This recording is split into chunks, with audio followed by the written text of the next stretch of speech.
অতি প্রাচীন পুরনো পুকুর ভরাটের অভিযোগ। সম্প্রতি রাজ্যের মুখ্যমন্ত্রী মমতা ব্যানার্জির কড়া নির্দেশ, কোনোভাবেই জলাশয় ভরাট করা যাবে না।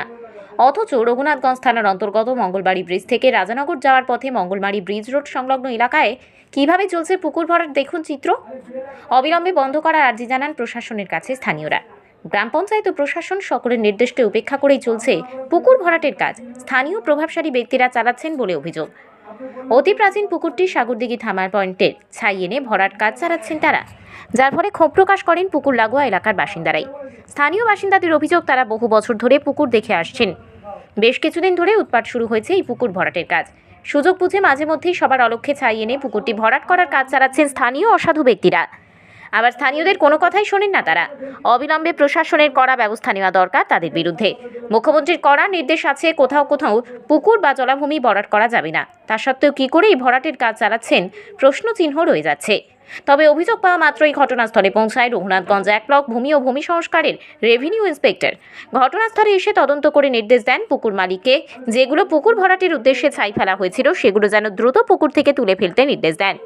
আর যদি তা না করে তার বিরুদ্ধে আইনানুগ ব্যবস্থা গ্রহণ করবেন বলে জানান। পরবর্তী পদক্ষেপ কী হয় সেদিকে নজর থাকবে আমাদের। এই বিষয়ে যাদের বিরুদ্ধে পুকুর ভরাটের অভিযোগ তারা কোনো মন্তব্য করতে চাননি। থেকে আমাদের বিএলআরও সাহেব আসতে বললেন, দফরপুর আর মির্জাপুরের সংযোগস্থলে একটা মাটি ভরাট হচ্ছে, সেটা দেখার জন্য আমাদের প্রশাসন লেভেল থেকে আমাদের মাননীয় মুখ্যমন্ত্রীর নির্দেশ এবং বিএলআরও সাহেবের নির্দেশে কোনো রকমভাবে অবৈধ পুকুর ভরা যাবে না। সেই যাতে কোনো রকমভাবে অবৈধ কাজ আমাদের এই পরিবেশে বা আমাদের যারা রেসপেক্টিভ আড়াই আছে, যারা যে অঞ্চলগুলো দেখছে সেই অঞ্চলগুলোতে যাতে কোনো রকমভাবে অবৈধ কোনো পুকুর ভরাটের কাজ না হয়, সেই জন্য আমরা যথাযথ নজরদারি রাখছি এবং যাতে পরবর্তীতে যাতে কেউ করতে না পারে, সেই ব্যবস্থার জন্য আমরা প্রাণপণ চেষ্টা করে যাব। আমি আজকে এই স্থলে স্থানীয় মানুষদের সঙ্গে কথা বলে যা বুঝতে পারলাম, তাতে কয়েকজনের নাম আমরা জানতে পারলাম। তাকে আমরা কন্ট্যাক্ট করার চেষ্টা করলাম কিন্তু পাইনি। কিন্তু ওনার পরিবার মারফত আমরা এটা জানাতে চাইলাম ওনাকে, যাতে এই অবৈধভাবে কাজটা করা যাবে না এবং করার আগে অবশ্যই বিএলআরও অফিসে গিয়ে তার কী প্রসিডিওর আছে সেই প্রসিডিওরগুলো জেনেই তারপরে কোনো কাজ করতে পারবে।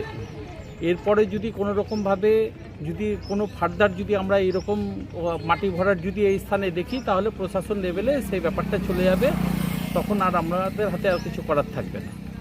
এখন যে মাটিগুলো ভরাট রয়েছে সেটা কি তুলতে বললেন?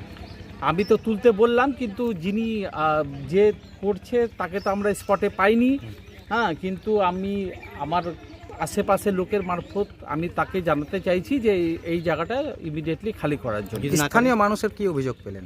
স্থানীয় মানুষ যারা বলছে যে তাদের একটা সমস্যা হচ্ছে, এটার জন্য তারা চাইছে যাতে এইভাবে মাটি ভরার জন্য না হয়। তাদেরকেও আমি বলেছি যদি এরপরে যদি পরবর্তীতে হয় তারা যেন আমাদেরকে একটু খবর দিন, তারা যেন সচেতন থাকে, যাতে এইভাবে শুধু এই এরিয়া নয়, বাকি যে কোনো এরিয়ায় যদি কোনো অবৈধ কোনো কাজ হয়, মাটি সংক্রান্ত, মাটি কাটা বা মাটি ভরা, মাটি তোলা, যাই হোক না কেন, সেগুলো যেন আমাদের বিএলআরও অফিসে ইনফর্ম করুন। আপনার নাম?